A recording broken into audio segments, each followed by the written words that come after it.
Hey there, I'm the MadCatster. Am I glad to see you here? Well, get out your French dictionaries because it's deja vu all over again as the Ace family's Social Gloves 2 gets rocked by a last-minute cancellation that threatens the lineup of this event, which we're going to give you an update because it's not looking good anyway. So the second thing that I want to talk about is Deaf Noodles. I made a video about his allegedly illegal comedy club a couple of days ago, and Deaf Noodles, I think, is having fun with me because I think he sent me a very public message that I want to share with you, and I think he'll agree with me, the conclusion I drew.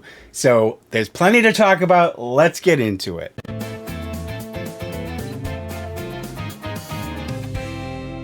Hey guys, so Sybil is upstairs sleeping and she didn't feel like coming down, and that's fine. She's not feeling sick. She's just tired and she's got herself propped there waiting for me to come to bed. So Sybil's not here, but I'm here. Thank you for joining me. Please like and subscribe. I'm going to turn this one over to Mr. Shady because there's some shady goings on. Gentle viewers, thank you for joining me. Oh, it's hot in here.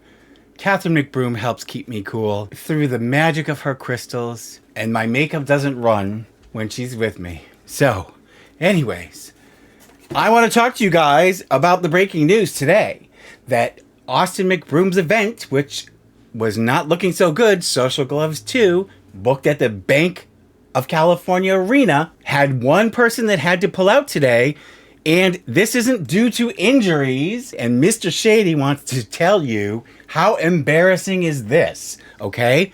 So Blueface, who I'd never heard of, had to pull out. Why?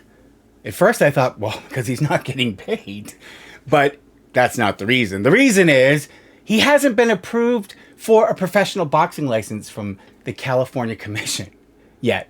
And they said that he can't get his approval until he meets with them in October.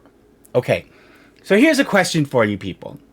In the media, they keep referring to the promoters or the organizers of Social Gloves 2 No More Talk event like it's some sort of a mystical third-party organization when we know that Social Gloves is owned by Austin McBroom. So if there are any issues, he's the person where the buck stops, okay?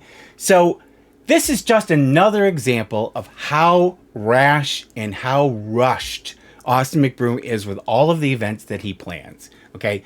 He should have made sure that all of his fighters were okay to fight before he went and scheduled this event in the first place. And then, to make it even more embarrassing, when he had the opportunity, because he postponed the first event allegedly due to Aneson Gib's injury, which Aneson Gib now says that's not true. Now, he picked September 10th, which he claimed was his wedding day, and they had to cancel their wedding, and they lost their deposit, when in fact, again, Social Gloves is Austin's baby. He could have picked a date that didn't coincide with their wedding, and frankly, in my opinion, they never booked the wedding. It wasn't planned, and they did this on purpose, okay? So, but what's doubly embarrassing is when he had the chance to pick a new date, he still didn't make sure all of his fighters were good to go. It's like, you can't make this stuff up. It's so incompetent, okay? Right, Catherine? Catherine agrees. She says, I'll never admit it in public. But yeah, I think my husband's a stooge.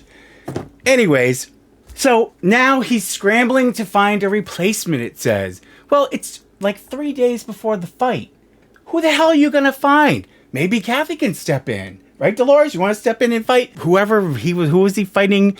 He's fighting Nick Young. So odds are that fight is not going to go forward. I mean, who are they going to find in 3 days? You know, by the time they make sure they're cleared and get contracts in place, and unless they ask them to fight for free again, like they did to one of those other YouTubers. And so that brings me to the next part of this story, which is I went and checked again to see how are the sales doing. And I swear to God, it's worse than before when I checked just like a week or so ago. Look at this, people. I'm going to put this up. Now, the sections where you see blue dots, those are the sections that are being used. Out of that whole huge arena, they're just using that small section. But take a look. Those blue dots are not sold seats. Those are unsold seats. And it looks like, what is it, like 80 or 90% of the seats aren't sold. So I hear a lawsuit coming down the pike because I'll be surprised if he can pay the people that he's contracted with this time. It's like, fool me once, shame on you. Fool me twice, shame on them, right? Because they should have known better. But, and he keeps hyping up that it's going to be pay-per-view. Well, it's on Social Glove's own website, and I checked the service, and they're using like a legitimate pay-per-view service. So, I have no doubt that it's going to function properly. But it hasn't been promoted. They did this last-minute sort of fake fight on TMZ Sports where they pretended there was this animosity and they pretended to get in a little scuffle as they left the stage. And it's like, oh, come on. But who is going to be watching this thing? And it says in the article, McBroom is headlining the event with rival and fellow YouTuber Aneson Gib. It's like, well, I think that's your problem right there. The tickets aren't selling because the headliner is Austin McBroom. And in his own mind, he might think he's like the star act. But the public's looking at it and going, not so much. So that's that issue there. So it looks to me, we'll monitor this and I'll do a post-fight wrap-up, not a sports wrap-up, a tea wrap-up about what happened with the fight. And I'll get as much information as I can about statistics. So anyways, I want to tell you one more side story that I think is kind of funny. And you can tell me what you think about it. And tell me what you think, by the way, in the comments about this whole mess. And the fact that now, I don't think anyone's going to be surprised there's a glitch. But anyways, let me know in the comments what you think. Anyways, so a couple of days ago, I made a video with receipts. I found out that Deaf Noodles Comedy Club doesn't appear to have been, it didn't have a building permit for the work that he's done. It hasn't been signed off by the city. There's no occupancy permit for people to actually be in there, like, patrons. He doesn't have an live entertainment license, which is required.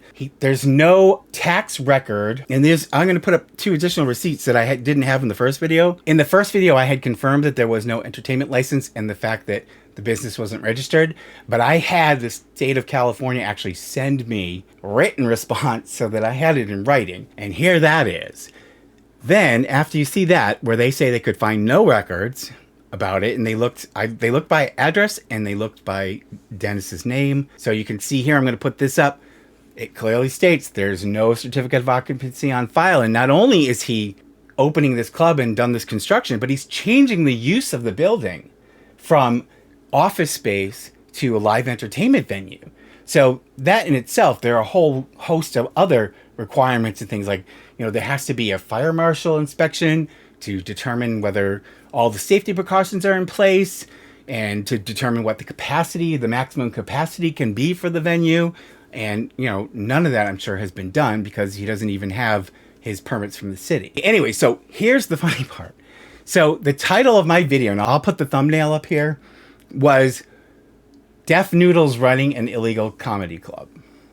So today, Deaf Noodles had one of his podcasts. He got a strike from YouTube and apparently got banned from Twitch. A bare-chested woman appeared in the podcast right on camera, which of course is a huge no-no. Thank you to Rich Lux for sending me these. It's a mess. But anyway, so here is the name of the podcast, which I did watch most of before it got taken down. And it says, My Illegal Comedy Club Got Shut Down. Now, folks, first of all, he didn't talk about any of the issues. I think it was just clickbait.